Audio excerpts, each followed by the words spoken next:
जोरदार तालियों के साथ महासंग्राम 2024 में बहुत बहुत स्वागत करता हूं मैं रविंद्र सिंह आपका। एक तरफ तालियों की गड़गड़ाहट में कोई कमी नहीं आनी चाहिए क्योंकि आज खास शहर में हम लोग पहुंचे हैं। एक तरफ 2024 के आम चुनाव को लेकर जंग का आगाज हो चुका है, चरम पर चुनाव प्रचार चल रहा है, तो दूसरी ओर न्यूज चैनल की जंग में आपका पसंदीदा news channel news 18 Rajasthan Sirmaur बना है, नंबर 1 बना है। बहुत जोरदार तालियां इन दर्शकों के लिए जिन्होंने हमें नंबर 1 के इस खिताब से नवाजा है और ये सिर्फ आपका प्यार है, आपका भरोसा है, जिस कारण से हम नंबर 1 पर इस चुनाव के दौर में, इस चुनावी कवरेज में आगे बढ़ पाए। वक्त हुआ है आपके पसंदीदा शो चुनाव एक्सप्रेस का, और चूंकि एक नतीजा तो आ चुका है जिसमें न्यूज 18 राजस्थान ने बाजी मारी है, लेकिन दूसरा नतीजा चुनावों का 4 जून को आएगा और जनता जनार्दन होती है। और आज की चर्चा की शुरुआत मैं जनता जनार्दन से ही करूंगा, लेकिन पहले जरा हमारे मेहमानों का इंट्रोडक्शन करा देता हूं। हमारे साथ आर तिवारी साहब मौजूद हैं जो कि शहर कांग्रेस के अध्यक्ष हैं और इसके अलावा हवा महल से चुनाव भी यहां पर लड़े थे और लगातार मुखर प्रवक्ता के तौर पर कांग्रेस का पक्ष रखते हैं। और मेरे साथ आशुतोष रावत जी हैं, वरिष्ठ पत्रकार, एक तटस्थ निष्पक्ष नजरिया रखेंगे। और उसके साथ ही आपको यह विधानसभा भी देखने को मिल रही है। आपको बता दें 4 महीने पहले राजस्थान विधानसभा में चुनाव हुए, बीजेपी ने रिवाज को कायम रखते हुए, कहें कि जनता ने रिवाज को कायम रखते हुए बीजेपी की सरकार बनाई, तो साफ तौर पर गुलाबी नगरी पिंक सिटी में हम मौजूद। अब की बार किसकी सरकार? जनता जनार्दन से सीधा सवाल। जो युवा को रोजगार दे उसी की सरकार। जो गरीबी जैसे कि मुद्दे हैं जनता के, उन मुद्दों पे तो कोई बात ही नहीं कर रहा, चाहे कांग्रेस हो चाहे बीजेपी हो, दोनों सिर्फ जातिवाद पे उलझे हुए। अभी भी जो मुद्दे हैं एक्चुअल में, गरीबी है, बेरोजगारी है, किसानों के लिए है, उन पे तो अभी तक मुझे लगता नहीं कोई भी बात कर रहा। बीजेपी खुद ही कह रही है हम 400 पार। अब की बार किसकी नैया पार? देखो, राजनीति मुद्दों पे होनी चाहिए, बेरोजगारों को रोजगार मिलना चाहिए, और जो गरीब और अमीर के बीच में जो खाई बढ़ती जा रही है उसका कहीं ना कहीं एक समाधान होना चाहिए। इसके लिए जातिगत जनगणना और आर्थिक सर्वे होना चाहिए ताकि पता चले कि कौन गरीब है कौन अमीर है। अब की बार किसका बंटाधार? अब की बार उसी की सरकार बननी चाहिए जो जनता के हितों की बात करता हो, जो युवाओं के साथ रोजगार की बात करता हो, जो किसानों के साथ न्याय की बात करता हो। जो किसान आंदोलन हुआ था उसमें 700 किसानों की जो शहादत हुई थी, उसके बाद प्रधानमंत्री जी ने वो बिल वापस लिया और बोले हमसे गलती हो गई। तो इसके लिए सरकार को ध्यान रखना चाहिए। अब की बार आर या पार? अब की बार एक ऐसी सरकार, देश हित में सोचने वाली सरकार, जुमलेबाजों की सरकार को नकार करके एक देश में जो कांग्रेस पार्टी की सरकार बननी चाहिए, पूरे जोश के साथ, पूरे जुनून के साथ। हमारे लोकप्रिय नेता राहुल गांधी जी एक बार प्रधानमंत्री बनने चाहिए और देश में कांग्रेस पार्टी का और विकास का परचम लहराना चाहिए। कांग्रेस पार्टी का परचम लहराया जाना चाहिए। आर तिवारी साहब, प्रताप सिंह खाचरियावास जयपुर शहर के कांग्रेस के प्रत्याशी, हारे का सहारा बाबा शाम हमारा, उन्होंने तो पहली हथियार डाल दिए। क्या जंग लड़ेंगे? कोई जंग नहीं जारी, जंग जारी है। और आज आपने देखा जयपुर के नौजवानों का, आपने जज्बा देखा। जुमलों की सरकार नहीं सहेंगे। बेरोजगारी का जो मुद्दा उठाएगा हम उसको सरकार बनाने का मौका देंगे। हम महंगाई के बारे में बात नहीं करते। महंगाई के बारे में जो दल बात करेगा नौजवान उसको वोट डालेगा। कांग्रेस ने महंगाई और रोजगार और किसानों के हित की बात की थी क्या अपनी कार्यकाल में? लगातार राहुल गांधी इस बेरोजगारी के खिलाफ 4 साल से नहीं 10 साल से लड़ रहा है। राहुल गांधी अकेला देश में वो राजनीतिक नेता है जो डरता नहीं है 56 इंच के नेता के साथ में। वो कहता है देश के नफरत के वातावरण में प्यार का एक नया संदेश देना चाहता है। राहुल गांधी ने अभी जो लॉन्च किया, हमने 5 सूत्री जो हमारा न्याय पत्र है उसमें हमने कहा है गरीब महिला को साल में हम 1 लाख रुपया देंगे बिना वापस लौटाए हुए। मैं बात करूंगा इस पर, बिल्कुल बात करूंगा। अब की बार कैसी सरकार बताइए? जी, अब की बार वही सरकार बनेगी जो युवाओं की बात करेगी, किसानों की बात करेगी, गरीबों की बात करेगी, महिलाओं की बात करके उनके हक अधिकार की बात करेगी। ये जुमलों की सरकार नहीं चलने वाली। ये बड़े नोट्स लिए हुए हैं आपने हाथ में। ये कांग्रेस का घोषणा पत्र है जिसमें 5 न्याय की बात की है। महिलाओं के लिए 1 लाख प्रति ईयर मिलेगा, चिरंजीवी का 25 लाख का बीमा मिलेगा। भारतीय जनता पार्टी से मैं पूछना चाहता हूँ उनके नेताओं से, कहाँ है उनका घोषणा पत्र? बीजेपी के मैनिफेस्टो का कितना इंतजार? देखो जी सर, चुनाव नजदीक है, फैसले ज्यादातर अपने डिपेंड पे ज्यादा बढ़िया है। तो अगर आप कांग्रेस को देखो या बीजेपी को देखो तो कांग्रेस बेटर है, तो कांग्रेस को चुने युवा भी और अदरवाइज लोग भी। कांग्रेस बेट। सवाल कुछ मन में चल रहा है, अब लगता है माइक पर आ जाएगा और सवाल दमदार होगा आपका, बोल दीजिए। पूरा देश आज महंगाई से जूझ रहा है, बेरोजगारी चरम पर है, महिलाओं को अस्पताल के गेटों के ऊपर डिलीवरी कराई जा रही है। सारी सुविधाएं होने के बावजूद ऐसी सरकार, जो जुमलों की सरकार पूरे राजस्थान के अंदर डेरा डाल के बैठी है और वो डबल इंजन सरकार की बात करते हैं, महिलाओं के सम्मान की बात करते हैं। महिलाओं का सम्मान कहाँ है? डबल इंजन की सरकार क्या? हमारे को ऐसी सरकार नहीं चाहिए। 4 महीने पहले ही तो यहाँ पर बीजेपी की सरकार बनाई है लोगों ने राजस्थान के। उनके तो जो 100 दिन की कार्य योजना थी वो भी पूरी नहीं हो पाई। कह रहे हैं बहुत काम कर दिया, 100 दिन की गारंटी पूरी कर दी। काम तो पिछले जो 10 सालों में, ये विकास का नाम लेते हैं कि 10 साल में विकास किया है, इन्होंने अपने कार्यालयों का विकास किया है। कांग्रेस पार्टी हमेशा महंगाई के खिलाफ लड़ाई लड़ी है, युवाओं के न्याय के लिए लड़ाई लड़ रही है। देश के आदरणीय राहुल गांधी जी अभी भी इस देश के अंदर कहां धार्मिक मुद्दों पर भी भारतीय जनता पार्टी चुनाव लड़ रही है, लेकिन जो राजनीतिक मुद्दे हैं, जो आज के जवानों की, आज के लोगों की, महिलाओं की जो लड़ाई है, वो देश के आदरणीय राहुल गांधी जी लड़ाई लड़ रहे हैं। धर्म के मुद्दे पर राजनीति हो रही है, क्या वाकई में हो रही है और क्या सही है? बीजेपी ने धर्म के मुद्दे पे ही राजनीति की है, देश के भाईचारे को उसने कूट दिया है। जो बोलता है ना देश का प्रधानमंत्री चाय वाला, चाय के साथ अदरक कूटते कूटते उसने कब देश का भाईचारा कूट दिया, किसी को पता तक नहीं चला। पूरे हर मुद्दे पे राजनीति में धर्म धर्म धर्म। और उनसे पूछना चाहूंगा कितना जानते हो धर्म के बारे में? अभी भाई साहब उस तरफ थे, अब इस तरफ आ गए। चलिए, आपने इतनी मेहनत की वहां से यहां आने में, तो एक सवाल और ले लेता हूं आपसे।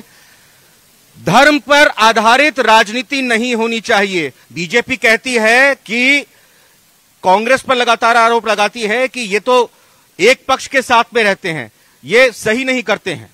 और जब यहां पर जयपुर में, राजस्थान में रामनवमी का जुलूस निकलता था तो पत्थर फेंके जाते थे। आज प्रधानमंत्री मोदी दौसा में रोड शो कर रहे थे, फूलों की बरसात वहां पर हुई है।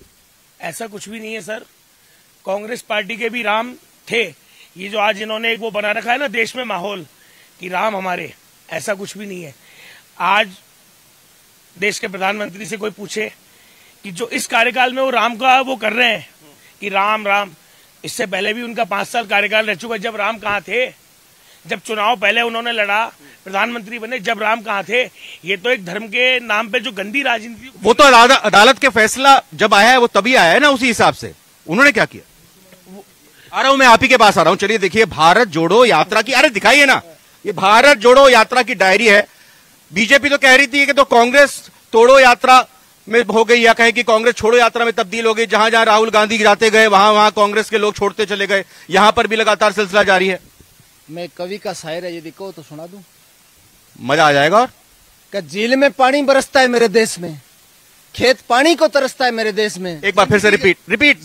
झील में पानी बरसता है मेरे देश में, खेत पानी को तरसता है इस देश में, जिंदगी का हाल खस्ता है इस देश में, दूध महंगा और खून सस्ता है देश में। ये हाल बीजेपी ने 10 साल के आके सत्ता में कर दिया है। ईआरसीपी आ गई, ईआरसीपी का वादा पूरा हो गया। मैं पूरी बात सुना रहा हूँ। ईआरसीपी आ गई, वो मुख्यमंत्री जी का एरिया जहाँ 125 सरसों ऑयल मिल थी और कांग्रेस की सरकार थी, 7,000 रुपए सरसों बिक रही थी, आज 4,500 है। अखबार पढ़ लीजिए।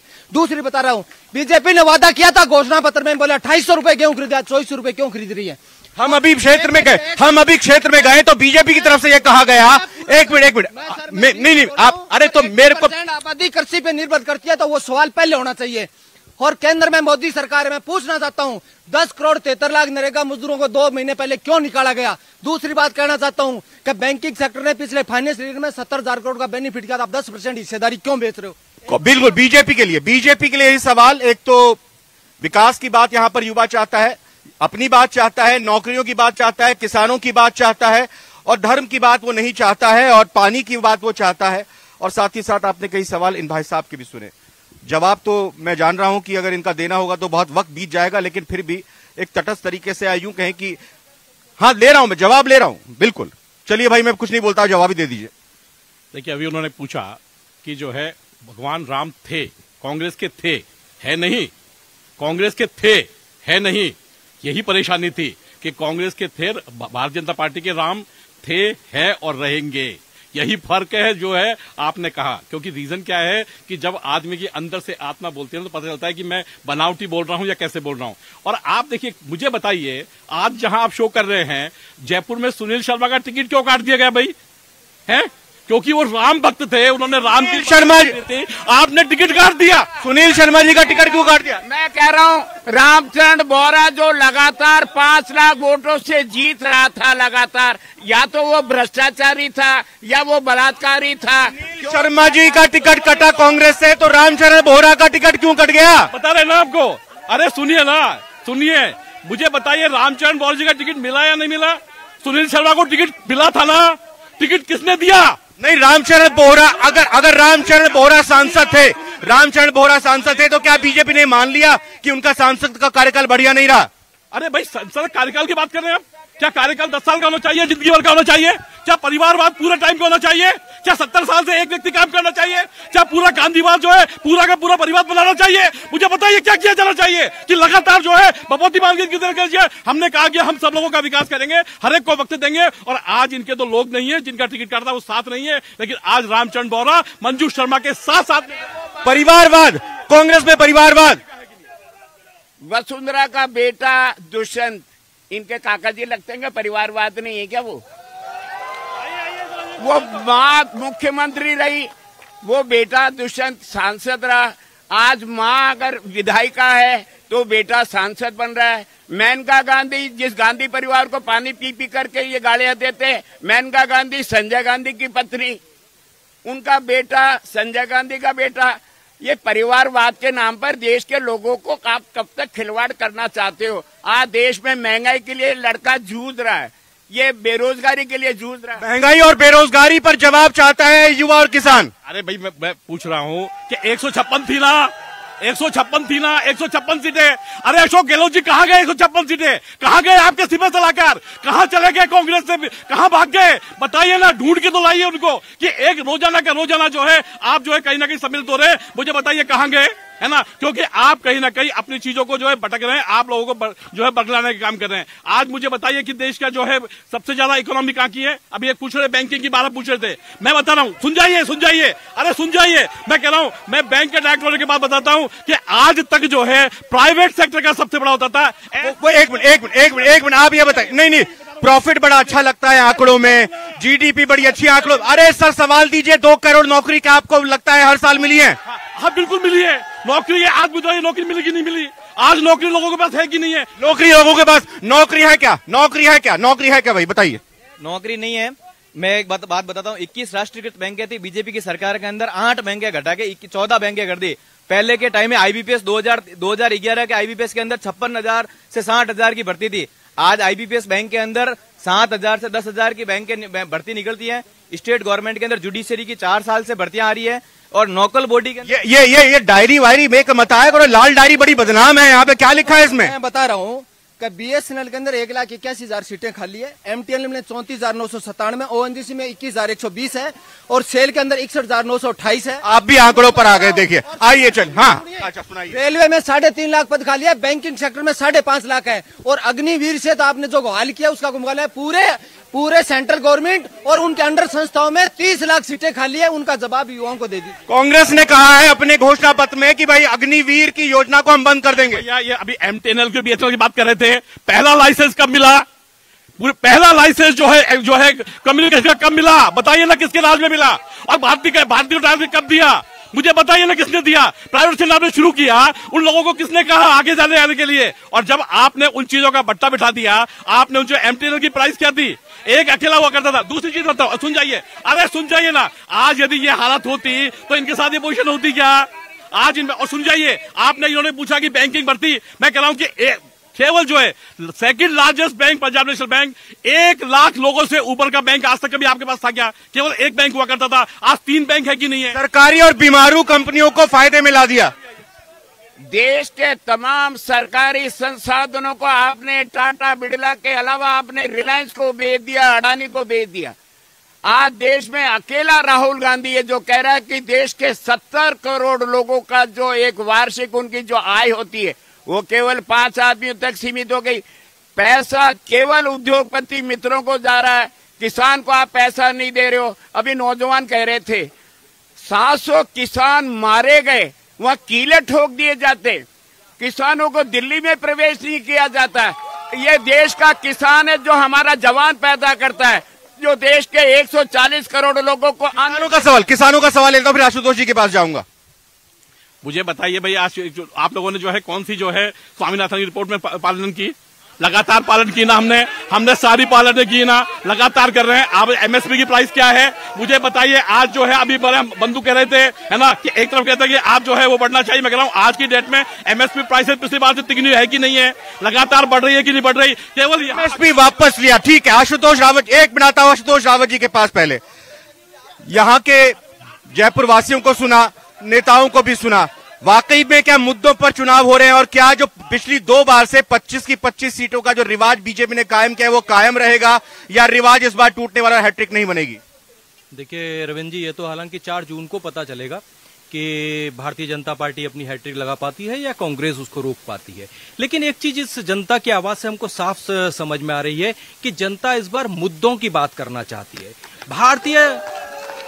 भारतीय जनता पार्टी जहां राष्ट्रवाद के नाम पर वोट मांगना चाहती है, तो वहीं दूसरे विपक्षी दल, चाहे इसको हम इंडिया अलायंस कहते हैं, वो इस बार मुद्दों की बात करना चाह रहा है, स्थानीय मुद्दों की बात करना चाह रहा है, स्थानीय उम्मीदवारों पर दाव खेलना चाह रहा है। और भारतीय जनता पार्टी केवल नरेंद्र मोदी के नाम और चेहरे पर भरोसा करके बैठी हुई है कि उसको 25 की 25 सीटें मिलेंगी और 400 से ज्यादा सीटें पूरे देश भर में मिलेंगी। लेकिन क्या वाकई ही भारतीय जनता पार्टी का यह सपना पूरा होगा या जनता के मुद्दों पर उसको जवाब देना पड़ेगा? ये 4 जून को तो हमको पता चलेगा जब परिणाम आएंगे। क्योंकि अगर परिणाम ऐसे आते हैं कि भारतीय जनता पार्टी यहाँ हैट्रिक लगाने में अगर असफल होती है, तो यह इंडिया अलायंस के लिए एक बड़ी सफलता की बात होगी। और अगर इस देश का नौजवान अगर अपने मुद्दों की बात कर रहा है तो उसकी बात सुनना पड़ेगा। सरकारों को झुकना पड़ा है और आगे भी झुकना पड़ेगा। बिल्कुल यहां पर, लेकिन एक चीज और मैं आता हूं युवाओं के पास जाने से पहले, इंडिया का और कांग्रेस का दूल्हा कौन है? राहुल गांधी। राहुल गांधी पीएम कैंडिडेट हैं। राहुल गांधी पीएम कैंडिडेट है। राहुल गांधी सवाल है कि देश पीएम कैंडिडेट कौन है आपका? रविंद्र भाई, जो सबसे बड़ी भागीदारी होगा उसी का नेता देश का प्रधानमंत्री बनेगा। ये हमने मनमोहन सिंह जी के समय भी देखा। देश में इंडिया गठबंधन जीत अग्रसर कर रहा है। ये भारतीय जनता पार्टी के जुमलेबाज प्रधानमंत्री अब की बार 400 पार, इसकी बार 200 के नीचे डाल रही है देश की जनता। ये नौजवान खड़ा हो गया मेरा, इसको पता कि मेरे रोजगार का क्या हुआ, मेरे 2 करोड़ रोजगार देने का वादा क्या हुआ। बिल्कुल, अब की बार 400 पार की बात की जा रही है। तिवाड़ी जी कह रहे हैं कि अब की बार 200 भी नहीं आने वाली बीजेपी की। तिवाड़ी जी 200 की बात नहीं कर रहे। तिवाड़ी जी तो एक कह रहे हैं कांग्रेस पार्टी की सरकार पूरे देश में बढ़ेगी। और मैं यहाँ कह दूं, भारतीय जनता पार्टी के प्रवक्ता देखो ना कैसे लेट हो गए। यहाँ लेट इसलिए हो गए, इनको पता था या मुद्दों की बात करनी पड़ेगी। मुद्दों की बात करने से बचते हैं। ये बैंकिंग भर्ती नहीं, ये बैंकों में घोटाले करते हैं। जैसे कि आपने देखा इलेक्ट्रोल बॉन्ड, कितना बड़ा घोटाला इन्होंने किया। ईडी सीबीआई का डर बड़े बड़े नेता ईडी करते हैं और युवाओं की बात बिल्कुल नहीं करते हैं। ये गाय को बेच के गाय को मार के पैसा खा के चुनाव लड़ना चाहते हैं। ईडी और सीबीआई की बात यहाँ पर करें। ईडी और सीबीआई की बात है, आपका क्या मुद्दा है? देखो ऐसा है, राजस्थान में हम लगातार बेरोजगार युवाओं के मुद्दे उठा रहे हैं। और यहाँ पे तो राजस्थान में बीजेपी की सरकार बनी थी तो उन्होंने कहा था हम सत्ता में आएंगे तो बहुत सारे काम करेंगे, भर्तियां निकालेंगे, जो भ्रष्टाचार हो रहा है भर्तियों में। बेरोजगारों का मुद्दा तो उपेंद्र यादव ने भी उठाया था, टिकट मिल गया था उनको। तो अब देखो ऐसा है, कौन ने क्या उठाया उससे हमें मतलब नहीं है, लेकिन आज हम संघर्ष कर रहे हैं बेरोजगार युवाओं के लिए। और सरकारों को जिम्मेदारी तय करनी चाहिए कि बेरोजगारों की जो भर्तियां वो कहाँ है। पेपर लीक में आज माननीय मुख्यमंत्री भजन लाल जी कहते हैं मैं कार्रवाई कर रहा हूँ। कार्रवाई जब होगी जब आप ऐसा ही भर्ती को रद्द करिए। अगर आप रद्द नहीं करोगे तो लोकसभा में आपको वोट नहीं देंगे। लेकिन पेपर लीक हुआ था, ये तो सामने आ रहा है। सारे प्रशिक्षु ट्रेनिंग आ रहे हैं। एसओजी ने स्पष्ट कर दिया ना, 450 से ज्यादा शिकायतें एसओजी के पास है। वो कह रही है हमारे पास संसाधन ही नहीं है, हम कैसे जांच करेंगे।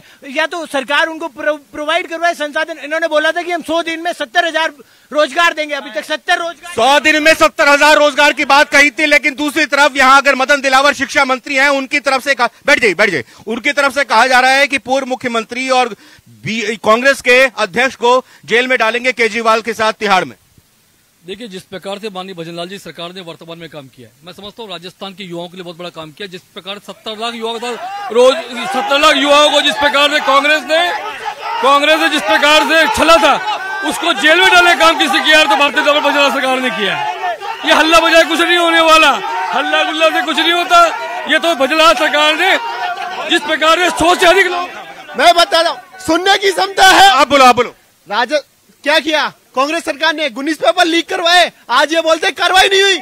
अगर वो पेपर लीक करने वाले माफिया आज जेल के अंदर है, वो ऐसा ही जो भर्ती हो चुके थे, ट्रेनिंग ले रहे थे, आज वो जेल में है। किसकी बदौलत है? भजनलाल सरकार की बदौलत। ऐसी सरकार जो राष्ट्र हित के अंदर काम कर रही है, ये कांग्रेस वाले वही दलाल स्टडी सर्किल, कौन चलाता था? महात्मा गांधी स्टडी सर्किल, इन्होंने पेपर बेचा। इन्हीं के नुमाइंदे जो आज सरकार के लिए बोलते हैं, जो अंगुली उठा रहे हैं ना, वो देशद्रोही हो रहे हैं प्रेजेंट टाइम। ये देख लो, भाई साहब जी कह रहे हैं ना कि इससे ऐसे किया भजनलाल जी सरकार। ये देशद्रोही जो कोई भी सवाल उठाता है, एक मिनट सर हो गया, कोई भी सवाल अगर उठाता है वो देशद्रोही हो जाता है, उसको पाकिस्तान पार में। अरे बैठिए ना भाई, कहाँ आप? एक मिनट बैठिए, आराम से बैठिए। देखिए ये जो अरे सुन लो, एक बोलो, जल्दी बोलो। देखिए जो भी सवाल कर रहा है उसको देशद्रोही कहा जाए। मैं ये कह रहा हूँ कि मैं हिंदू हूँ, मैं धार्मिक हूँ, लेकिन मैं कांग्रेस के साथ हूँ। हम देशद्रोही कैसे हो सकते हैं? पेपर लीक का मामला कितना यहाँ पर युवाओं को कैच कर रहा है और क्या लोकसभा चुनाव में उसका असर दिख रहा है? देखिए रविंद्र जी, अगर विधानसभा चुनावों को देखेंगे तो भारतीय जनता पार्टी की जीत के पीछे एक बड़ा कारण पेपर लीक कांड था कि प्रदेश का युवा परीक्षाएं दे करके थक रहा था और लगातार पेपर लीक होने की वजह से परीक्षाएं निरस्त हो रही थी और उसका ठीकरा फूटा अशोक गहलोत सरकार के ऊपर और सरकार की विदाई हुई, भजनलाल सरकार की वापसी हुई। अब भजनलाल सरकार ने 3 महीने के अंदर कुछ छोटी मछलियों को तो पकड़ा है, लेकिन क्या बड़ी मछलियां भी पकड़ी गई हैं, क्या बड़े जालसाज भी पकड़े गए हैं, यह अभी अपने आप में जनता के बीच में सवाल है। और जब तक ये बड़े मगरमच्छ नहीं पकड़े जाते हैं, शायद इस तरह का ये आक्रोश हमको देख। जयपुर में ताप, मंजू या प्रताप? प्रताप प्रताप प्रताप 5 लाख वोटों से जीत रहा प्रताप। अरे मंजू का जयपुर में एक गली में कोई निर्माण बता दो।